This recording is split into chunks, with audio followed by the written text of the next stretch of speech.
Hello to all students. आज से हम जेनेटिक्स शुरू कर रहे हैं। तो जेनेटिक्स का जो एक इंट्रोडक्शन है वो यहाँ पर देखेंगे।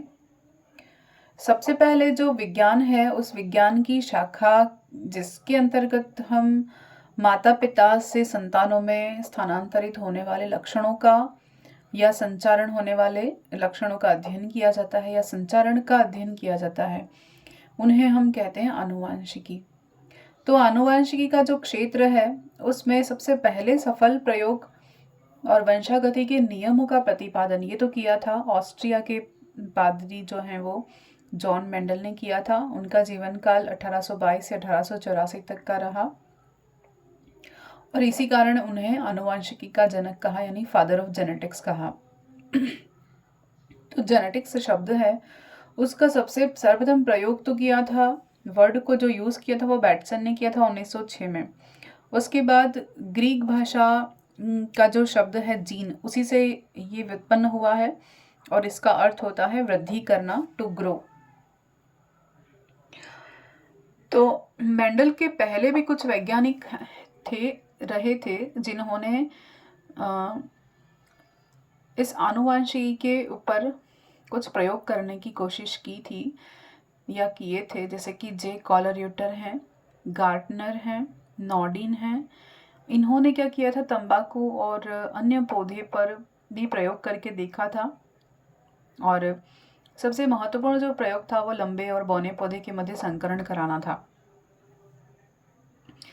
तो ये कुछ सार्थक निष्कर्ष नहीं निकाल पाए थे और ये असफल रहे थे और इन्होंने एक्सपेरिमेंट तो किए थे लेकिन कोई कंक्लूजन नहीं मिल पाया।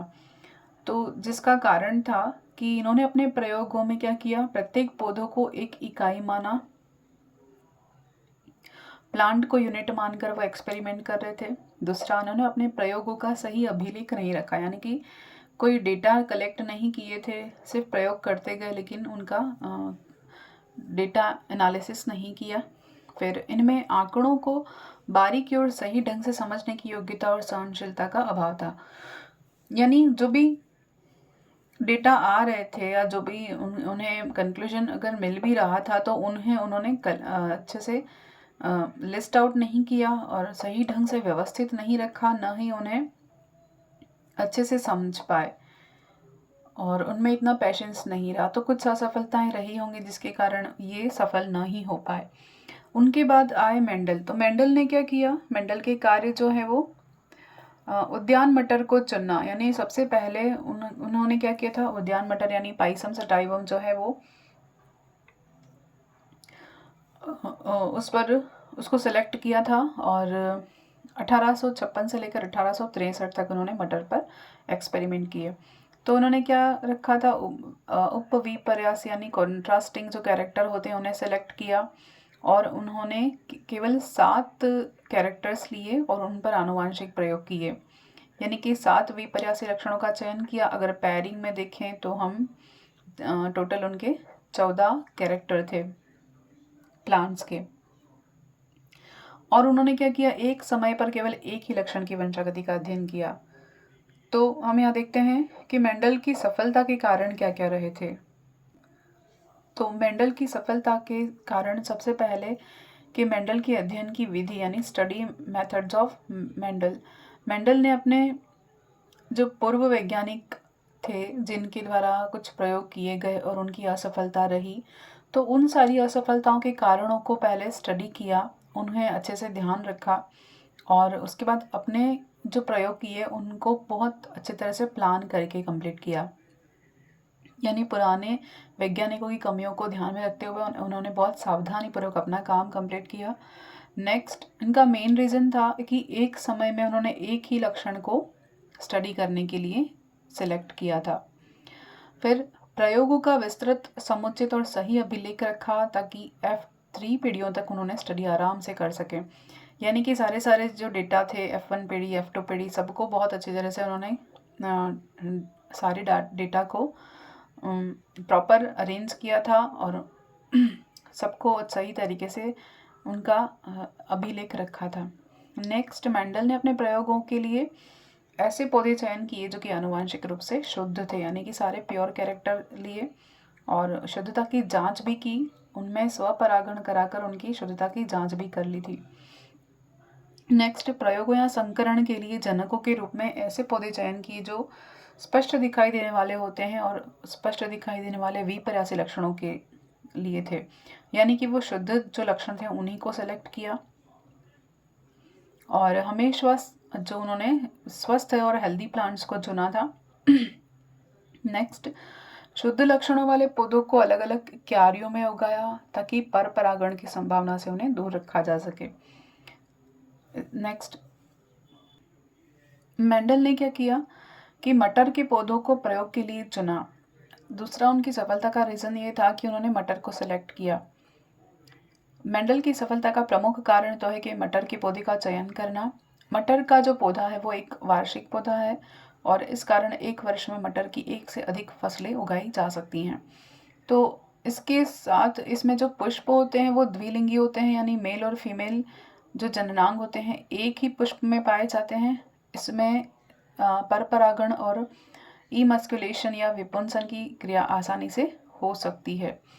और नेक्स्ट है, मटर की जो विभिन्न किस्में हैं उनमें अनेक विपर्यासी लक्षण पाए जाते हैं। इस कारण भिन्न भिन्न पीढ़ियों में इन लक्षणों को सही तरीके से पहचाना जा सकता है, यानी कि उन्होंने मटर के पौधे को चुना और मटर के पौधे में कुछ यूनिक कैरेक्टर्स हैं या हम कहें कि एक वार्षिक पौधा है जो कि एक ही वर्ष में उग सकता है और एक से ज़्यादा इसकी फसलें उगाई जा सकती हैं। दूसरा कि द्विलिंगी पुष्प का होना, यानी कि उनमें पर परागण आसानी से कराया जा सकता है। मेल फीमेल एक ही प्लांट पर होते हैं, फ्लावर में पाए जाते हैं। और मटर की जो अलग अलग वैरायटीज़ हैं उन वैरायटीज़ में क्या था कि विपर्यासी लक्षण पाए जाते हैं बहुत सारे। तो बहुत सारे कैरेक्टर्स को उन्होंने आसानी से पीढ़ी दर पीढ़ी स्टडी किया और उन्हें आइडेंटिफाई किया और उनके डेटा सारे कलेक्ट किए और उन सारे डेटा का रिकॉर्ड भी उन्होंने रखा। फिर पौधों की पुष्पीय संरचना स्वनिषेचन के अनुरूप होती है।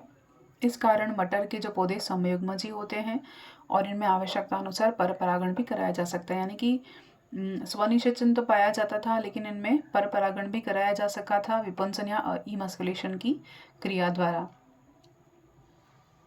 तो ये कुछ विशेषताएं हैं मटर के पौधे की जिसके कारण उन्हें बहुत इजी रहा और वो सफल रहे। नेक्स्ट है लक्षणों का चयन। तो मेंडल ने कुछ कैरेक्टर्स को यहाँ पर सेलेक्ट किया था अपनी स्टडी के लिए।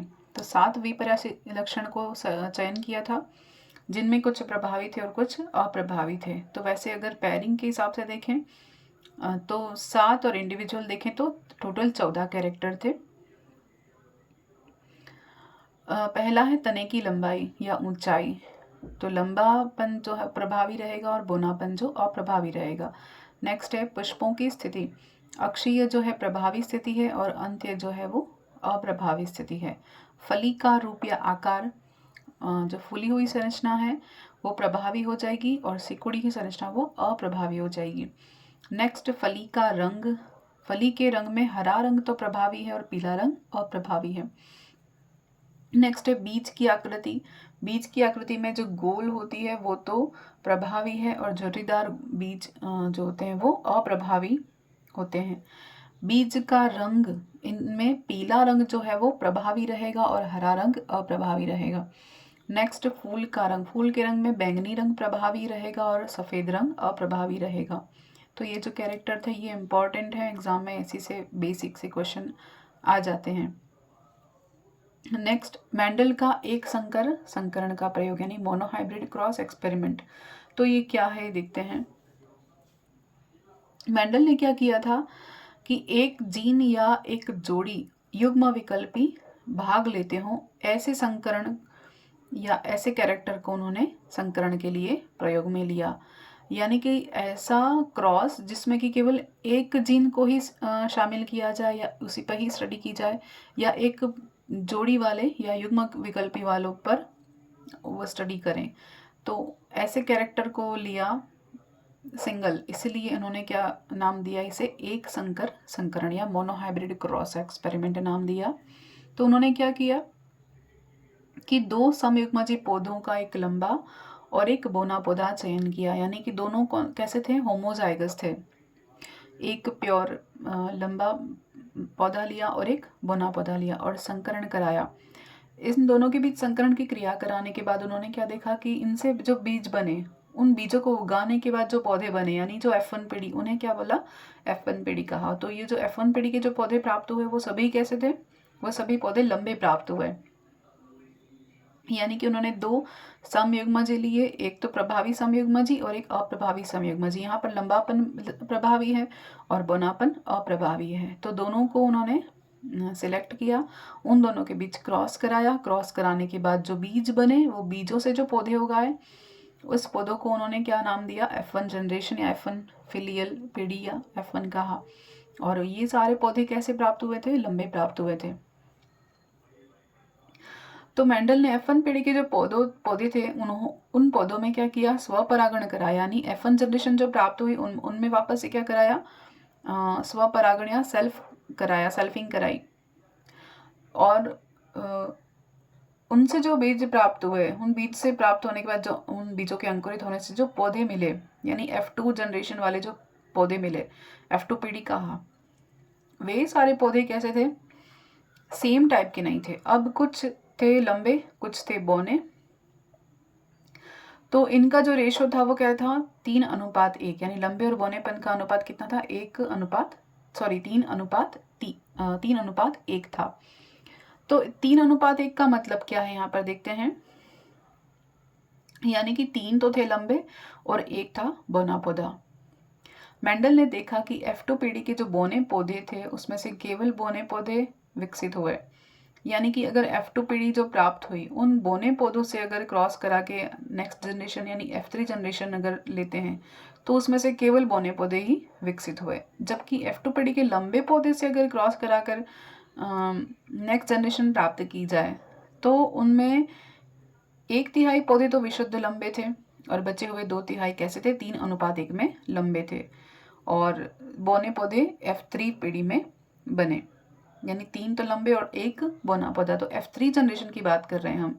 F2 में तो उन्होंने क्या देखा कि 3:1 मिला, और F2 के बाद जो मिले थे ना 3:1, उनमें वापस से उन्होंने F3 पीढ़ी प्राप्त की, यानी क्रॉस करा कर क्या किया कि F3 जनरेशन प्राप्त किए, जिसमें अगर केवल जो बौने पौधे प्राप्त हुए थे, यानी एक जो था 3:1 में 1 था, वो प्योर बौना था, तो उसमें से उन्होंने क्रॉस करा कर नेक्स्ट जो F3 जनरेशन प्राप्त की, वो कैसी प्राप्त हुई, उन्हें प्योर केवल बौने पौधे विकसित हुए। लेकिन जो लंबे पौधे थे, F2 पीढ़ी के जो लंबे पौधे थे, यानी 3 जो था, उनसे जो नेक्स्ट जनरेशन प्राप्त की, वो कैसे थे, उसमें से 1/3 पौधे तो विशुद्ध लंबे थे और 2/3 बचे हुए 2/3 में से 3:1 में लंबे और बौने प्राप्त हुए, यानी कि 3 लंबे और 1 बौना प्राप्त हुआ नेक्स्ट वापस। तो इस प्रकार उन्होंने क्या स्टडी किया कि एक ही लक्षण को चयन करते हुए, यानी एक ही जीन को स्टडी किया उन्होंने, इसलिए इसको क्या कहा, मोनोहाइब्रिड एक्सपेरिमेंट कहा। इसको हम आगे नेक्स्ट फ्लो चार्ट से देखेंगे। यहाँ देखते हैं F2 पीढ़ी जो है, उसमें 2 प्रकार के पौधे मिले हैं, यानी कि F2 पीढ़ी में 2 प्रकार के पौधे आभासित होने पर भी 3 प्रकार के पौधे मिले, यानी दिख तो रहे थे कितने, 2 प्रकार के, यानी 3:1 दिख रहे थे, लेकिन जब उनमें क्रॉस कराकर F3 जनरेशन प्राप्त की, तब हमें कितने पौधे मिले, 3 प्रकार के पौधे मिले। उसमें से जो लंबे थे और समयुग्मजी थे, वो तो कितने थे, 25%। दूसरा जो लंबे और विषमयुग्मजी थे, वो कितने हैं, 50%। और जो तीसरे थे बौने और समयुग्मजी, वो कितने थे, 25%। यानी कि जो F2 जनरेशन के पौधों में से उन्होंने वापस से रीजनरेशन कराया और F3 पीढ़ी प्राप्त की, उनमें उन्हें क्या मिला, 25% तो लंबे समयुग्मजी प्योरली, और 2 कैसे मिले, लंबे विषमयुग्मजी 50% मिले, और तीसरे कैसे मिले, बौने समयुग्मजी, वो 25% उनको मिले। तो यहाँ पर फ्लो चार्ट के द्वारा हम देखते हैं कि लंबा पौधा जो है वो समयुग्मजी और बोना पौधा समयुग्मजी, यानी कैपिटल टी और स्मॉल टी, उन दोनों के बीच उन्होंने क्या कराया, क्रॉस कराया। तो समयुग्मजी को हम यहाँ पर प्योर लाइन या ट्रू ब्रीडिंग या ट्रू लाइन भी कह सकते हैं, जो समयुग्मजी हैं वो। तो उनके गैमेट्स मिले कैपिटल टी और स्मॉल टी। उन गैमेट्स के बीच में क्या करा, फ्यूजन करा, यानी मेयोसिस के थ्रू गैमेट मिले और फिर फ्यूजन कराया या फर्टिलाइजेशन कराया। तो हमें क्या मिला, कैपिटल टी स्मॉल टी, इस तरह के हमें विषम युग्मजी यानी सभी लंबे पौधे प्राप्त हुए F1 पीढ़ी में। इसको हमने क्या बोला, F1 जनरेशन। अब इसमें हमने क्या कराया, सेल्फिंग कराई। इसमें हमने क्या कराया, सेल्फिंग कराई। तो सेल्फिंग कराने पर हमने क्या देखा, यानी कैपिटल टी स्मॉल टी इसी का सेल्फ पॉलिनेशन कराया, सेल्फिंग कराई। तो इससे 4 गैमेट मिले, capital T small T, capital T small T.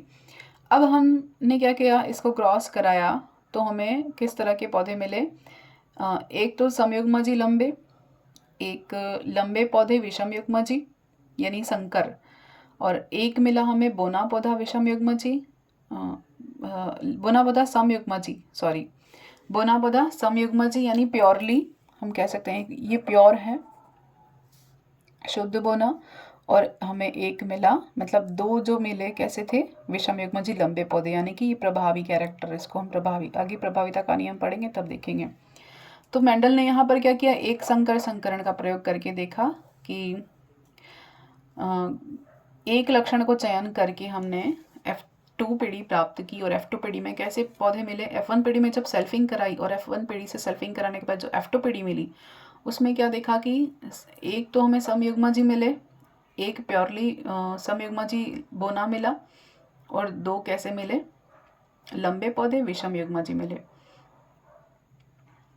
तो इस तरह से हमने यहाँ पर नेक्स्ट एक ये चेकर बोर्ड या हम पनेट बॉक्स के द्वारा भी देखते हैं कि इनमें आपस में क्रॉस कराने पर हमें इस तरह से फ्लो चार्ट के द्वारा 3:1 में 3 लंबे और 1 बोना पौधा प्राप्त हुआ F2 जनरेशन में। तो जो मेंडल का एक संकर संकरण है उसका स्पष्टीकरण करने के लिए यहाँ पर पनेट बॉक्स या चेकर बोर्ड के द्वारा हमने यहाँ पर फ्लो बनाकर और फिर स्टडी किया देखा। तो उदाहरण देखते हैं कि ये कहाँ कहाँ पर हम देखे जा सकते हैं। एक संकरण जो है वो मोनोहाइब्रिड क्रॉस के एग्जाम्पल कहाँ कहाँ हैं। तो सबसे पहले गिने पिग में है त्वचा का रंग, फिर काला रंग होता है जो कि सफ़ेद रंग पर प्रभावी होता है। फिर शुद्ध काले अगर गिने पिग हैं उन्हें सफ़ेद गिने पिग से संकरण कराया जाए तो क्या मिलेगा, F1 पीढ़ी में सभी संकर प्राप्त होते हैं और काले रंग के होते हैं और 3:1 में प्राप्त होते हैं, यानी 3 काले और 1 सफ़ेद। और F2 जनरेशन में भी 3:1 प्राप्त होता है और 3 काले और 1 सफ़ेद प्राप्त होते हैं। तो इस तरह से एग्जाम्पल है मोनोहाइब्रिड क्रॉस का। तो यहाँ हमने देखा मोनोहाइब्रिड क्रॉस। इसमें देखते हैं कि ये कराया क्यों। मोनोहाइब्रिड क्रॉस कराने के लिए उन्होंने क्या देखने के लिए कि एक संकर संकरण किया था, उन्होंने देखा था कि एक जीन की वंशागति दिखाई, यानी एक जीन की जो वंशागति है, या हम कहेंगे कि मेंडल ने वंशागत के अध्ययन के लिए एक प्रयोग में सबसे पहले क्या किया था कि एक मटर के लंबे और बोने पौधे का संकरण कराया और इस प्रयोग द्वारा उन्होंने एक जीन का आनुवंशिक अध्ययन किया, इसलिए इसको एक संकरण भी कहते हैं क्योंकि एक जीन का स्टडी किया, पहले भी हमने देखा। तो इस संकरण से जो बीज उत्पन्न हुए उन बीजों को उगाकर उन्होंने क्या किया कि प्रथम संकर पीढ़ी के पौधे प्राप्त किए, यानी कि F1 या फिलियर जनरेशन प्रोजेनी प्राप्त की। उसके बाद उन्होंने F1 पीढ़ी के सभी पौधे जो लंबे मिले थे वो अपने जनक के समान लंबे थे, बोना पौधा कोई भी नहीं मिला था, सारे के सारे कैसे थे, F1 जनरेशन में लंबे पौधे थे। तो इस प्रकार के परिणाम जो है वो अन्य विशेषकों वाले संकरण प्रयोग में भी पाए गए। मैंने दूसरे कैरेक्टर्स को स्टडी करके देखा तो भी सब में क्या मिला, केवल प्रभावी लक्षण ही आ रहा है, यानी कि जो यहाँ डोमिनेंट कैरेक्टर हमने देखे थे वही मिल रहे हैं, रेसेसिव कोई भी नहीं मिल रहा। तो उन्होंने क्या किया कि F1 में से 2 में से एक जनक F1 में, यानी जो F1 पीढ़ी है उनमें 2 में से एक जनक के लक्षणों की ही अभिव्यक्ति हो रही है और दूसरे जीन के लक्षण प्रकट ही नहीं हो रहे हैं, सॉरी दूसरे जनक के लक्षण तो प्रकट ही नहीं हो रहे हैं। यानी क्या मिल रहा था उन्हें कि जो प्रभावी है एक ही कैरेक्टर यहाँ पर डोमिनेंट हो रहा था जो दिख रहा था। यहाँ पर अभी हम डोमिनेंट शब्द यूज नहीं कर रहे क्योंकि प्रभाविता का नियम तो उन्होंने एक संकरण प्रयोग करने के बाद दिया था, यानी इसको एक जीन की वंशागति को स्टडी करने के बाद उन्होंने प्रभाविता का नियम दिया था। तो यहाँ पर हम प्रभाविता वर्ड अभी यूज नहीं कर सकते हैं। तो उन्होंने क्या देखा कि एक ही जनक के लक्षण प्रकट हो रहे हैं, एक ही पेरेंट यहाँ पर दिख रहा है, दूसरा जो हमने स्मॉल टी लिया था वो तो यहाँ आया ही नहीं। तो उन्होंने क्या किया कि मेंडल ने फिर F1 के जितने भी लंबे पौधे थे उनको स्वपरागित कराया, सेल्फ पॉलिनेटेड कराया। सेल्फ पॉलिनेशन कराने के बाद उन्होंने क्या देखा कि F2 जनरेशन मिली जो, उसमें कुछ पौधे लंबे थे, सॉरी कुछ बोने पौधे थे जो कि F1 में तो नहीं दिखे थे, लेकिन F2 में क्रॉस कराने पर वो बोने पौधे उन्हें प्रकट दिखे। तो जो लक्षण F1 में नहीं देख पाए वो लक्षण अब F2 में दिख गए, यानी कि वो हिडन था। जो स्मॉल टी वाले जो जनक थे वो F1 जनरेशन में तो नहीं शो हुए थे, लेकिन F2 में शो हो गए। तो उन्हें आश्चर्य हुआ। अब उन्होंने क्या किया कि बोने पौधे का जो अनुपात वो कुल F2 पीढ़ी का कितना था, 25% था, जबकि 75% कैसे थे, लंबे पौधे थे। ये F2 जनरेशन की बात कर रहे हैं हम।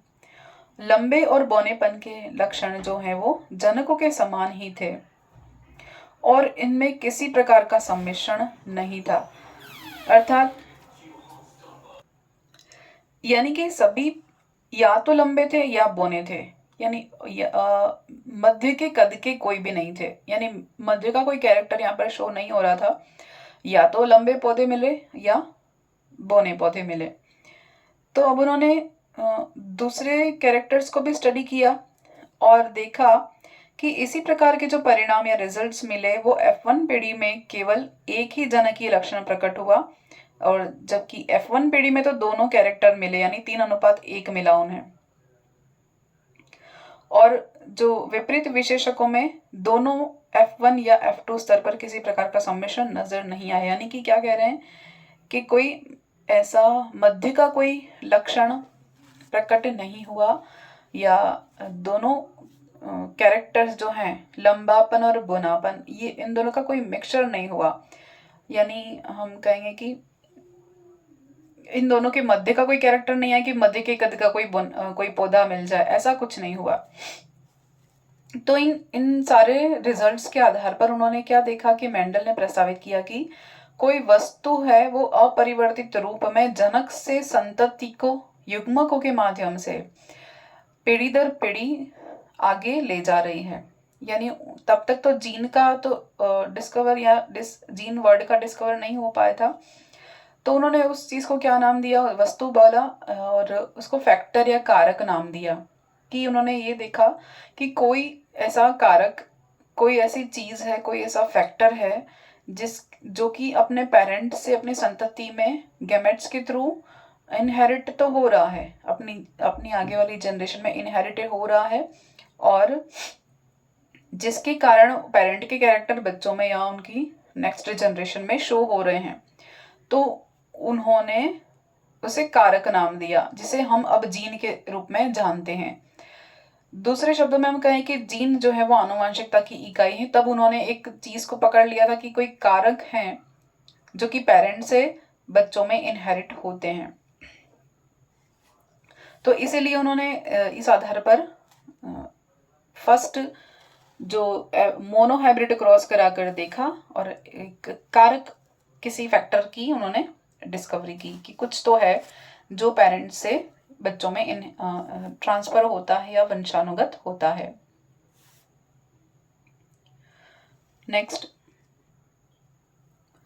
नेक्स्ट हम जीनोटाइप और फिनोटाइप के बारे में देखेंगे।